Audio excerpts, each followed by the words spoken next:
Meu nome é Janaína de Almeida, eu nasci em 22 de 3 de 1986 e nasci em São Paulo, capital. Eu tenho descendência indígena, a minha família veio toda da Bahia. Assim, uma infância bem complicada, né? Minha mãe foi mãe solteira, eu não tenho reconhecimento paterno em registro. Minha mãe, ela era casada, teve 2 filhos do primeiro casamento dela. Eu fui o último filho, fruto de um relacionamento extraconjugal, onde o meu pai biológico, ele teve 19 filhos ao todo, né? E foi assassinado muito jovem também, com 47 anos ele foi assassinado. Então eu não tive muita convivência paterna. Então minha mãe me criou sozinha.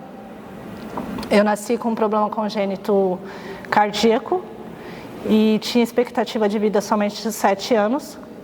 Então até os 7 anos minha mãe não se apegou muito a mim, por medo de perder. Então ela não ficou comigo. Ela só foi conviver comigo após os 7 anos. E foi uma infância bem assim, eu tinha muito problemas de lesões, fraturas. Gostar de brincar é uma coisa assim muito relativa, né? Eu gostava muito do que era perigoso, porque eu não podia, minha mãe não deixava. E sempre que eu brincava eu se machucava, então ela tinha muito medo disso, mas eu fui criada com uma infância assim bem gostosa. Eu gostava muito de carrinho de rolemã, assim, brincadeiras mais arriscadas. Acho que até por vencer desafios quanto à minha doença cardíaca, entendeu? Porque eu desmaiava com muita facilidade, então a altura, essas coisas sempre foi um grande desafio. Eu comecei a trabalhar muito nova, eu sempre tive muita independência, eu queria muita independência. Já na adolescência eu me envolvi com drogas e sempre em busca de um desafio, eu sempre queria uma coisa sempre mais perigosa, sempre mais perigosa. Até que parei os estudos, aí retornei novamente com atraso. Eu me matriculei novamente na escola, queria começar, retomar, mas o que eu queria mesmo era bagunçar na escola. Aí os amigos, vamos lá, usei e entrei para a escola. Só que eu falei, eu tenho que estudar. Aí eu entrei para a escola. No que eu entrei para a escola, eu lembro como se fosse ontem, tinha um texto na lousa. E eu sentei, nesse dia eu acho que eu tinha exagerado um pouco. Eu sentei na carteira e era uma aula de história. E tinha um texto na lousa. E as palavras começaram a sair do quadro. E elas me perseguiam pela sala. Eu tive uma alucinação tão grande, mas tão grande, que eu saí da escola nesse dia chorando, apavorada, pela alucinação.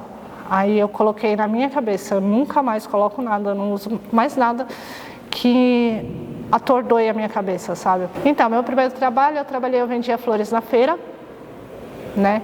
Isso eu tinha por volta dos 10 anos e meio. Eu vendia flores na feira. Aí, quando eu completei os 11 anos, eu entrei como cobradora de lotação. Isso eu fiquei até os 15 anos como cobradora. Aí, quando eu completei meus 19 anos, eu comecei a trabalhar em uma loja, como atendente de uma loja. E a minha mãe foi diagnosticada com insuficiência renal crônica. E o médico falou que ela precisava de uma transfusão, de uma doação de rim. E eu me voluntariei, mesmo sabendo que eu não tinha o mesmo tipo sanguíneo dela, mas que poderia dar certo. Só que o médico falou, para você poder doar, você tem que ter pelo menos um filho. Antes de ter filho, a gente não faz a doação. Aí veio a minha primeira filha, que hoje ela está com 18 anos. Eu nunca pensei em ser mãe. Sempre odiei a palavra mãe, sabe? Porque eu tinha muito medo, minha mãe falava muito. As palavras da minha mãe eram, quando você for mãe, você vai sentir na pele o que você faz comigo. Então eu tinha muito medo disso. Então eu falava para ela, mãe, eu não vou ser. Quando minha filha tinha 1 ano, minha mãe chegou a falecer. Já nos preparatórios, quando eu já podia, já estava apta a fazer a doação, minha mãe não resistiu. Eu sentia como se fosse uma obrigação minha ser mãe. Naquele momento era por obrigação minha. Mas aí depois, tudo muda, né? Tudo muda. Aí eu me tornei uma mãe que eu não sabia que existia. Uma mãe leoa, talvez. Uma mãe que abriu mão de tudo, parou a vida para criar os filhos. O Nicolas eu já estava com 36 anos. Foi uma gestação assim que não foi planejada, apesar de que meu sonho desde a primeira gestação era ter um menino. Mas eu não planejei, foi uma troca de anticoncepcional. E eu estava trabalhando numa escola estadual e estava fazendo minha faculdade de pedagogia e estava tudo encaminhado para um futuro. Que eu já tinha criado as minhas 2 filhas, então já estava na hora de eu ter um futuro. Porque a primeira, ela era deficiente visual, ela tinha um problema visual e aí eu tive que totalmente cuidar dela plenamente até os 8 anos de idade. A do meio era prematura, então também dei uma prioridade a ela. Aí quando eu terminei as 2, eu falei assim, agora é hora de pensar um pouco em mim. Foi aí que eu comecei a faculdade, aí estava trabalhando, planejava terminar todos os estágios, fazer tudo bonitinho. Aí eu descobri que eu estava grávida do Nicolas. Para mim foi uma surpresa.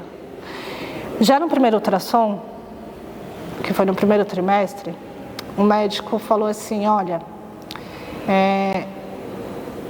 você vai precisar conversar com a sua obstetra. Aí eu falei assim, aí ele falou assim, ó, tem um líquido no cérebro dele e já está aparecendo, então ele é significativo. Conversando com a médica falou que ele já diagnosticou ele com hidrocefalia. E ela chegou para mim e falou assim, olha, sinceramente, você está gerando um vegetal. Cabe a você a decisão. Quer continuar ou vamos interromper? Aí eu falei assim para ela, se Deus me mandou um vegetal, então eu preciso do vegetal. Vamos continuar. Mas aí sempre acompanhando. Aí quando, eu acho, não sei se foi devido ao nervoso ou devido à gestação dele, eu tive hipertensão. Coisa que eu nunca tive na minha vida. Aí eu tive hipertensão gestacional. E isso me causou assim uma gravidez assim totalmente assim muito turbulenta. Eu me sentia mal, eu me sentia muito cansada. A pressão ela só ficava nos 22, 23. Então tipo assim, ela já chegava ao limite, me fazia parar, me forçava a parar. Mesmo assim eu trabalhei até o último dia. Porque eu amava ficar com as minhas crianças. Na realidade eu achava que a médica estava errada, a todo momento. Por mais que eu fizesse vários ultrassons e todos constatassem a mesma coisa, o mesmo líquido, eu sabia que ele não era um vegetal. Eu já não tinha mais aquela alegria de preparar um enxoval, porque ela falava, ele não vai sair. Você precisa ir para um hospital onde tenha o suporte, porque ele não vai sair do hospital. Então, aí no terceiro trimestre eu fiz a morfológica do terceiro trimestre, justamente para identificar qualquer tipo de síndrome. E não constatou nenhuma. Deu negativo para todas as síndromes. Down, Edwards, o médico falou assim, olha, ele não, apesar do líquido, ele só tem hidrocefalia, só que o crânio dele não cresceu. Quando ele nasceu, foi bem engraçado, né? Eu senti como, eu estava no 8º mês, eu ainda não estava no 9º mês. Eu sentia muitas dores, muito cansaço, eu achava que era por causa da pressão, eu achava que era por causa do trabalho. Aí a médica falou assim, olha, você vai para uma maternidade onde tenha suporte. Aí me indicou a maternidade. Eu fui até lá. Quando eu cheguei lá, eu cheguei com 4 dedos de dilatação, já em trabalho de parto. E aí quando eles viram todo o histórico médico, eles falaram assim, essa criança não pode nascer agora, porque não tem vaga na UTI para ele. Aí ele segurou. Eu passei 2 dias em trabalho de parto e ele segurando. Tudo com cardiotoco, mantendo ele vivo, mas isso eu acho que, assim, na minha cabeça eles só esperavam ele morrer antes do nascimento. E aí teve uma hora que eu falei assim, eu vi, assim, que eu estava tendo muito sangramento, eu falei assim, olha, vocês vão me matar, eu não estou aguentando mais. Aí me levaram para a cesárea de emergência, aí quando chegou lá, a médica, na hora que tirou ele, ela virou pra mim, eu deitada, ela virou pra mim e falou assim, mãe, você sabia que ele é Down, né? Aí eu olhei pra ela e falei, não. Aí ela pegou e falou assim, aí ela levantou ele na manta Eu lembro muito dessa cena, que ela levantou ele na manta e o corpinho dele caía. Aí ela falou assim, olha mãe, tá vendo? Só chacoalhou o pano e falou assim, você tá vendo? Ele é Down, ó, ele tem hipotonia, a gente vê por causa da palma, ele tem a prega palmar, a orelha, mas ele não vai ficar com você, tá? Só dá um beijo nele que eu vou levar. Eu virei para todas as médicas e falei, graças a Deus. Aí elas olharam para mim e falaram assim, por que graças a Deus? Aí eu falei assim, é um vegetal? Aí ela, não. Eu falei, então graças a Deus. É o meu Down. Aí ela falou, você sabe o que é um Down? Eu falei assim, não faço nem ideia, mas vou descobrir. No hospital, eu passei 21 dias tenebrosos com ele na UTI. Foram 21 dias onde a psicóloga fazia eu entender que eu estava criando uma expectativa que não condizia com ele. Não deixaram eu amamentar, colocaram ele na sonda e falaram que ele não sabia mamar, que ele era incapaz de mamar. A psicóloga tinha diversas conversas comigo porque ela queria entender o porquê que eu estava feliz de ter um Down, se eu sabia o que era um Down, se eu tinha certeza que eu queria esse Down, se o pai dele aceitava ele do jeito que ele era. Então, assim, na maioria das vezes eles queriam saber se eu era uma louca, entendeu? Tipo, em momento nenhum eu me desesperei, eu chorei, em momento nenhum. Eu só queria levar ele para casa. E eles não queriam deixar, porque eles demoram um pouco mais para aprender as coisas, e aprender a mamar foi um grande desafio. Mas nada que não fosse uma mamadeira correta, um bico próprio. Queriam que eu fizesse a tomografia craniana por causa da hidrocefalia. E aí eu consegui, com muita briga, eu consegui uma remoção de ambulância para ele realizar em outro hospital. Aí a gente voltou, eles falaram que ia encaminhar para o neuro e que eu ia sair de lá com encaminhamento para o neuro. Só que aí, no que a médica me deu alta, ela colocou lá alta mediante a comprometimento de retorno em 14 dias, para averiguação de amamentação. Aí, quando eu cheguei lá, eles falaram que eu estaria voltando, porque eles tinham certeza que eu não ia alimentá-lo. De início, a minha inspiração foi o Super Chico. De início. Sim. Foi ele o primeiro que eu consegui achar na internet, foi a alegria da mãe dele que me fez ter força. Quando ele faleceu, isso daí me abalou muito. Foi como se eu estivesse ali, onde eu estava depositando as minhas forças, eu já não tivesse mais. Mas ao longo do caminho eu encontrei muita gente, assim, médicas, que me deram super apoio, sabe? A cardiologista mesmo, quando eu cheguei lá, eu cheguei aos prantos. Aí ela perguntou o que foi, eu falei assim, o Super Chico. Aí ela pegou e falou assim, aí ela conversando comigo, ela falou assim, você não tem o Super Chico, você tem o Super Nicolas. Agora meus sonhos totalmente mudaram. Meu sonho, assim, realmente é terminar minha pós em educação especial e mostrar para o mundo, sabe, mostrar realmente, como eu convivi dentro de uma entidade educacional, eu quero mostrar que todo tipo de deficiência, tudo assim você pode superar, entendeu? Que você pode criar expectativa, sim, entendeu? E eu falo, lá em casa eu falo, diagnóstico não é destino, nunca. Entendeu? Então, sempre que um diagnóstico dele chega, eu falo assim, mais um para nós. Ele entrou com 4 CIDs. Síndrome de Down, a hidrocefalia, Tá. Cardiopatia. Tá. E tinha um outro CID lá que eu não me recordo sobre o que era. Eu só sei que ele tinha 4 CIDs. E agora ele continua com 3. Eu quero que ele mostre, não só para quem julgou ele incapaz, sabe? Que ele vai conseguir. Eu quero que ele consiga. Eu não vou conseguir nada para ele. Ele vai conquistar o espaço dele. Para você ter uma ideia, ele entrou com todos esses CIDs e ele está até hoje O ano que vem ele completa 2 anos, o mês que vem ele completa 2 anos.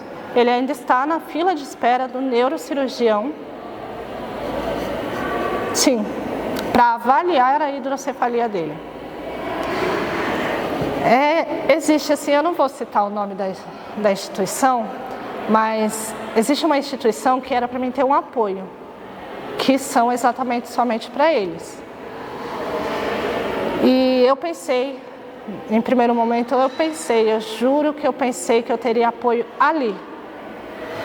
E eles negaram apoio, porque eles negaram atendimento a ele, porque falaram que ele tem hidrocefalia e ele precisava de um laudo, de uma liberação do neurocirurgião para fazer qualquer tipo de terapia. Tanto é que até hoje ele não faz nem físio, nem fono, nem TO, nada. Nada. Eu acho assim que é inadmissível. Eu cheguei a escutar da médica que falou assim, olha, tá demorando essa fila de espera do neuro, porque tem muito caso de autista, sabe? Porque qualquer coisa hoje em dia é autismo. Você entendeu? Como se ela debochasse de uma condição e pensasse assim, é besteira. Eu já ouvi muito dizendo assim, mãe atípica é briguenta. Ela precisa ser? Mãe atípica é briguenta. Mas não, eu sempre fui uma mãe briguenta, sempre. Sempre fui uma mãe briguenta. Eu acho que pelos filhos, se a gente não lutar, eu acho que não tem propósito ser mãe. Eu acho que o propósito de uma mãe é isso. É instruir, cuidar, preservar eles. Porque hoje em dia já está difícil, já é muito difícil a gente conseguir preservar algum filho de qualquer tipo de coisa. As redes sociais, elas ajudam, mas ao mesmo tempo elas também destroem, entendeu? Então, eu sou muito eu falo assim, que nem eu falei para a psicóloga falou assim, ele não vai jogar futebol. Eu falei assim, por que não? Por que não? Ele vai ser o que ele quiser ser. Se não existir um jogador de futebol Down, o Nicolas vai ser o primeiro jogador Down se ele quiser. Se ele quiser ser um bailarino, ele vai ser o primeiro bailarino Down. Basta ele falar assim, mãe, eu quero ser. E ele será, entendeu? E eu sou muito disso. A minha filha, olha, eu moro na periferia da Zona Leste. A minha filha faz aula no Complexo Teatro Municipal, entendeu? E eu me esforço para isso. Eu venho com ele, eu fico das 3 da tarde às 8 da noite para realizar o sonho dela, porque ela quer. E se ele quiser, aí que eu vou fazer mais. Porque ele é capaz, ele não é um incapaz. E é isso que eu quero provar. Não só para elas, eu acho que para todo mundo. Até um dia desses ele passou na fono, a fono falou assim, ele precisa de mais, para aprender ele demora um pouco mais, e que não sei o quê. Não, ele está provando justamente o contrário. Se você vê ele, você ensina uma coisa para ele agora, ele presta atenção. Daqui a pouco ele faz, porque ele tenta fazer, entendeu? Ele está andando, ele ainda não fala, mas vai falar. É uma questão de tempo. Ele dança balé. Você precisa ver, que lindo. Entendeu? Então ele me surpreende, ele é uma surpresa. Falam muito de anormalidade, entendeu? Eu não ponho títulos nenhum nele, eu acho que não cabe, entendeu? Porque todos falam, os Down é assim, os Down é assado. Muito generaliza, sabe? Como se todos fossem iguais. Eu conheço um Down que ele é assim. Aí eu falo assim, mas o meu é diferente. Já falaram assim pra mim, ele é único? Sim, porque todos nós somos únicos. Eu não sou igual a você, você não é igual a mim, meu filho não é igual aos outros, entendeu? Então, acho que é isso que é o mais legal, o mais interessante é isso. É tentar entender o mundo de cada criança. Eu acho que o que mais me deixa assim, feliz e ao mesmo tempo triste é a minha força. Porque quando eu conto, eu vejo como eu sou forte, sabe? Eu falo assim, caramba, eu fiz realmente isso. Eu sou capaz, sabe? Dói. Dói. Ser mãe atípica não é fácil. Sozinha é muito mais difícil, entendeu? Mas como eu falo pra mim todo dia, à noite, o dia acabou. Você conseguiu, hoje você conseguiu. Amanhã é outro, entendeu? Eu brinco muito, eu falo assim, o Dorflex é meu marido agora, sabe? Eu não durmo sem ele. Eu não durmo sem o Dorflex. Mas vale a pena. Sabe o que vale a pena? Eu ver um sorriso dele pra mim, sabe? Um beijo dele em mim. Todo mundo fala, por que você não foi atrás, sabe? De castigar esse, castigar aquele. Eu acho que o maior castigo deles é, tipo assim, poder ver a rede social do meu filho e falar assim, caramba, não é que ela não é louca? Quando eu fiz as redes sociais dele, não foi pra mostrar ele, pra mim é mostrar. Eu queria muito que as pessoas vissem que é a coisa mais normal do mundo. Ele não é um bicho de 7 cabeças, ele não é um alien, sabe? Ele é como as outras crianças, ele brinca, ele se diverte, ele sorri, ele é chato, ele é bravo, ele é tudo em um só.